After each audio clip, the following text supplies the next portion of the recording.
بسم الله والصلاة والسلام على رسول الله وعلى آله وصحبه ومن ولا.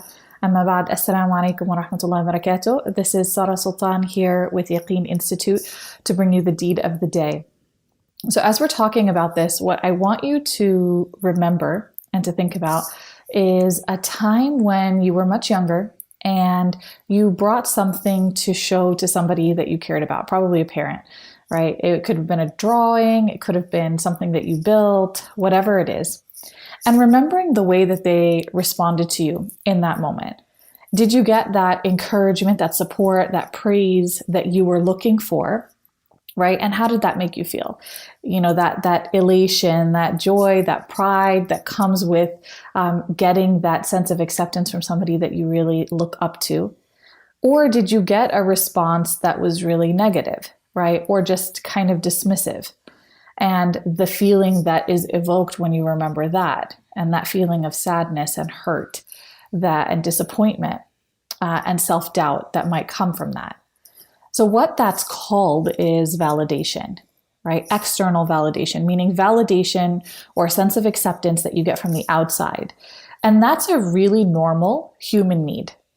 It is normal for us as human beings to want that, which is why I brought up the example of your childhood and striving for that as a child, because that's a very normal experience. So when does it then become more of an issue, which is what I want to talk about today?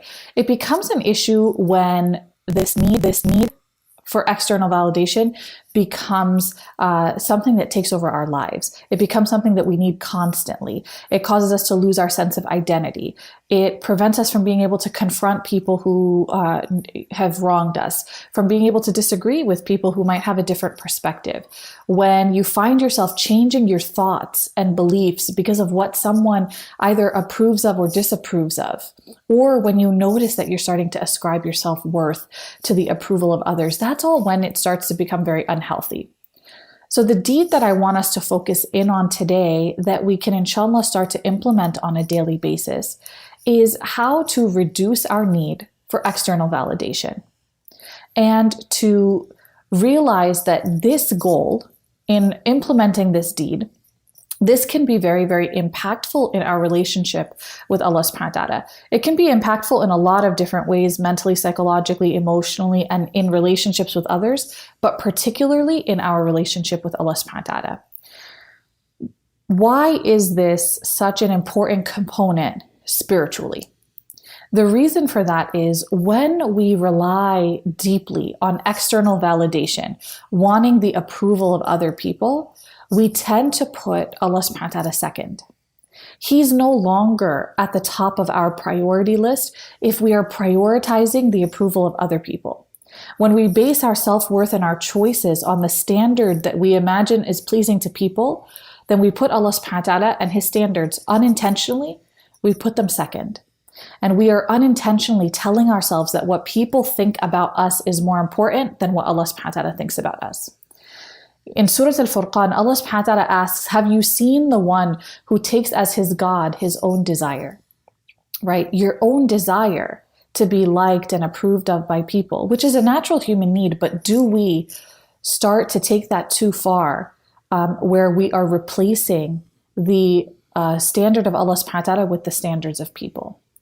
So how do we now take steps necessary to implement reducing this need for external validation?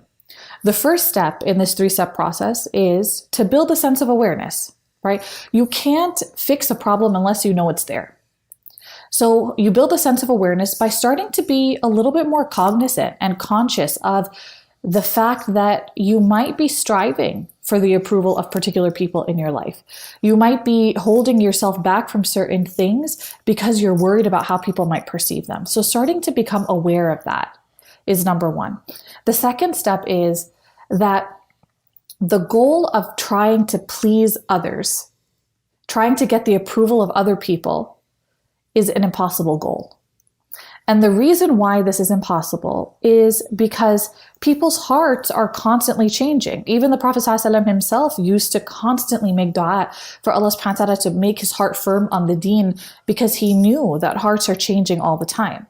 So when we realize that people's opinions are constantly changing, then we also realize that relying on a constantly changing standard makes the goal and reaching that goal impossible, right? If you had a compass and it sometimes pointed north, but it sometimes pointed south, sometimes east, west, right?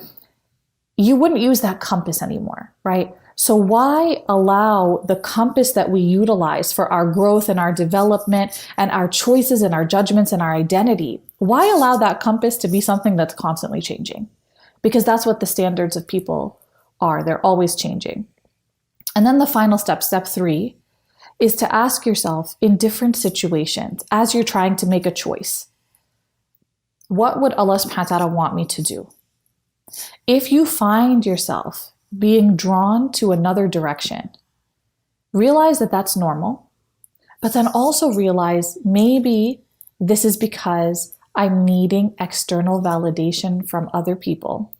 And then in that moment, make the choice to break the cycle and realize that Allah subhanahu wa ta'ala is the one who will fulfill your needs. That Allah subhanahu wa ta'ala is Ar-Razaq. He's the one who provides for all of our needs in order to allow us to grow physically, mentally, spiritually, and within our identities. May Allah subhanahu wa ta'ala make it easy. Jazakumullahu khairan.